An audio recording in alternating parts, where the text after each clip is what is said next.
রাত্রিবেলা তাহাজ্জুদের নামাজ পড়তেছিলেন।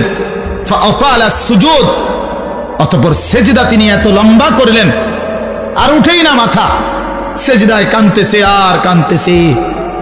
আল্লাহ নবীর সাহাবী বলেন, নাসমাউ লাহু আযীরান কাআযীরিল মিরজাল, কোন ডেকচির মধ্যে, পাতিলের মধ্যে চুলার নিচে পানি গরম করলে পানি যখন পুরা গরম হয় ডকডক করে, টকবক করে কিনা বলেন?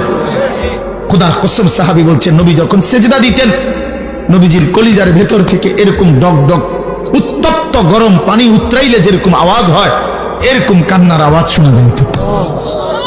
এভাবে কাঁদতেন তিনি।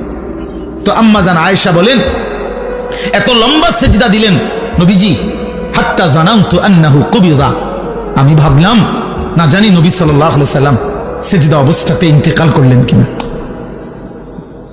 নাহলে মাথা উঠায় না কা। হযরত আয়েশা রাদিয়াল্লাহু তাআলা আনহা বলেন, আমি তখন পিছনে পায়ের পাতার আঙ্গুলের মধ্যে হাত দ্বারা স্পর্শ করলাম, চাইলাম আর কি কোন মারা গেলেন কিনা। নবী সাল্লাল্লাহু আলাইহি সাল্লাম সালাম ফিরালেন, সালাম ফিরিয়ে বললেন, আয়েশা তুমি ভাবছো নাকি আমি তোমার হক নষ্ট করছি?